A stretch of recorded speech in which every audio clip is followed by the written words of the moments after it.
यह कहानी एक सुनहरे पंख वाले पक्षी की है। ओहो, माफ कीजिए, यह कहानी सुनहरे पंख वाले एक पक्षी और एक बूढ़ी औरत की है। ओफो, अरे भाई फिर से माफ कीजिए, गलती से मिस्टेक हो गई।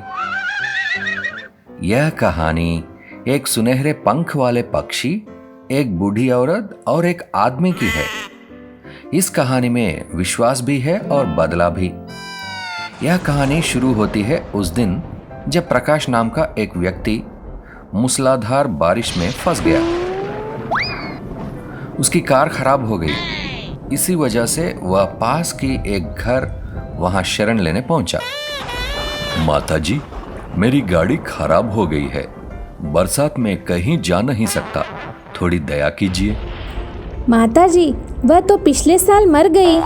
मैं उनकी बेटी हूँ, बोलो। मुझे एक रात के लिए अपने घर में शरण दे दीजिए। ऐसे कैसे दे दूँ? सुना नहीं, जवान औरत खुली तिजोरी की तरह होती है। पर आप तो बंद दरवाजे की तरह है। क्या? वो जी, वो मेरा मतलब है, मैं तो आपके बेटे के समान हूँ। देखो, बेटा तो हमारा एक नंबर का धरती पकड़ चुका है। 4 दिन पहले धोबी के यहाँ कपड़े देने गया था, बीच रास्ते में ही कपड़े बेचकर गायब हो गया। माफ कीजिए माताजी, यह समझ लीजिए कि मैं आपके बेटे की तरह ही हूँ। बेटे या नहीं, आप मेरी माँ की तरह है। देखो भाई, जमाना खराब है और हम ठहरे 50 साल की जवान औरत। ऐसे कैसे किसी उठाईगिरी को अपना घर में जगह दे दें? तुम एक काम करो, वह सामने जानवरों का कोठा है, वहां जाकर रात बिता सकते हो। ठीक है माताजी। अरे तुम्हें बताया ना, माँ जी मर गई। और हाँ सुनो, कोठे में गाय बैलों के अलावा एक सुनहरे पंख वाली पक्षी है। देखो, उसे परेशान ना करना, वह मुझे अपने औलाद से भी ज्यादा प्यारी है। इससे पहले कि कहानी आगे बढ़े, हम आपको एक बात बता देना चाहते हैं जो माताजी प्रकाश को बताना भूल गई। वो यह है कि यह सुनहरे पंख वाला पक्षी बोल भी सकता है।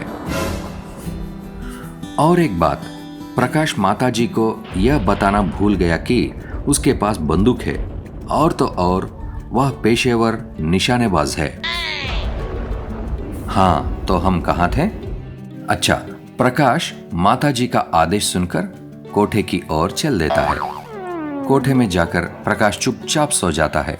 प्रकाश जब गहरी नींद पर होता है तो कोठी में जल रहा इकलौता लाइट बुझ जाता है और एक आवाज आती है, तुम्हारी हिम्मत कैसे हुई यहां आने की? प्रकाश डर जाता है और जिस ओर से आवाज आई है उसी ओर गोली चला देता है। और कुछ सेकंड बाद पक्षी के गिरने की आवाज आती है और उसके गिरते ही लाइट आ जाती है। प्रकाश देखता है कि सुनहरे पंखों वाला पक्षी मर चुका है। प्रकाश कोठे के अंदर जाता है और उसका दरवाजा बंद हो जाता है। बाहर से कोठे की तरफ नजर है, लगता है प्रकाश सो गया है। अरे यह क्या, एकदम से कोठे की लाइट बुझ गई। और तो और कोठे में आवाज आई कि तेरी हिम्मत कैसे हुई यहां आने की? फिर कुछ देर में एक गोली चलने की आवाज आई और पक्षी के गिरने की आवाज आई। कुछ ही देर में लाइट एक बार फिर से आ गई और उसके कुछ देर बाद प्रकाश बाहर आया और अपनी कार की तरफ भाग गया। पता नहीं कैसे, पर इस बार प्रकाश की कार चालू हो गई और प्रकाश अपनी कार लेकर उड़नछू हो गया।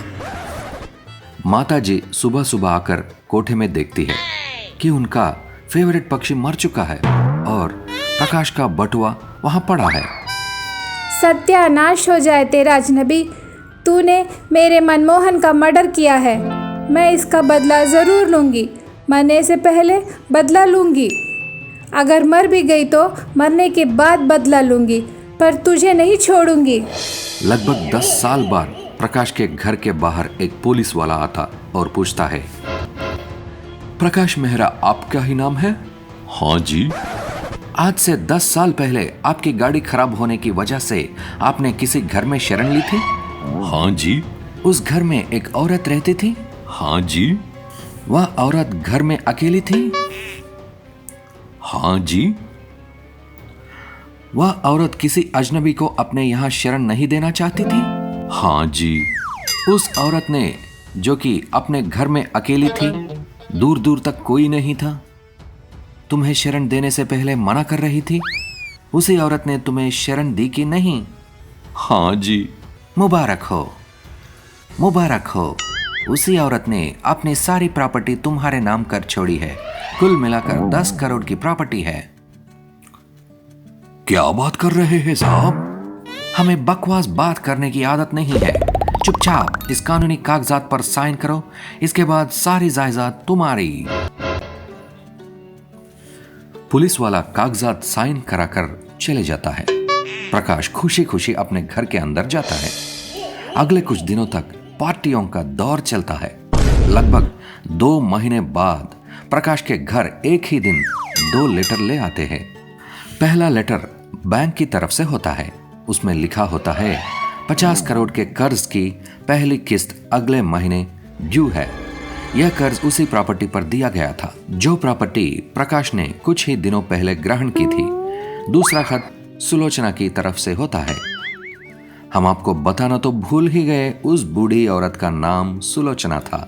प्रकाश खत खोलता है। बाबू साहब, कुछ दिन पहले आपको भगवान ने छप्पर फाड़ कर दिया और आज जमीन फाड़ कर ले लिया। मैं वही औरत हूँ जिसके परिवार के सदस्य का मर्डर आपने आज से 10 साल पहले किया था, और वही सुनहरे पंख वाली पक्षी। मैं जानती थी कि आप रीढ़ की हड्डी वाले इंसान तो नहीं हैं। अगर होते तो अपना गुनाह कबूल करते, मुझसे माफ़ी मांगते, पर आप तो भाग गए। इसलिए मुझे इस बात का पूरा अंदाज़ा था कि अगर आपको कोई जायदाद देगा तो आप कुछ भी पता करने से पहले उसे स्वीकार कर लेंगे। इसलिए मैंने अपनी जायदाद आपके नाम कर दी। पर 2 साल पहले मैंने 50 करोड़ का कर्ज लिया और अपने जीवन के आखिरी 2 साल, अब आप इनका कर्ज चुका दीजिए। आपकी सुलोचना। भाई साहब, वह कहते हैं ना कि भगवान के घर देर है अंधेर नहीं। सुलोचना ने जो तीर 2 साल पहले चलाया था वह प्रकाश को आज आकर लगा। खत पढ़ते ही प्रकाश साहब बेहोश हो गए। होश में भी होते तो क्या कर लेते। उसने कहा। सास जाकर वो मैजिकल माइक लेकर आती है।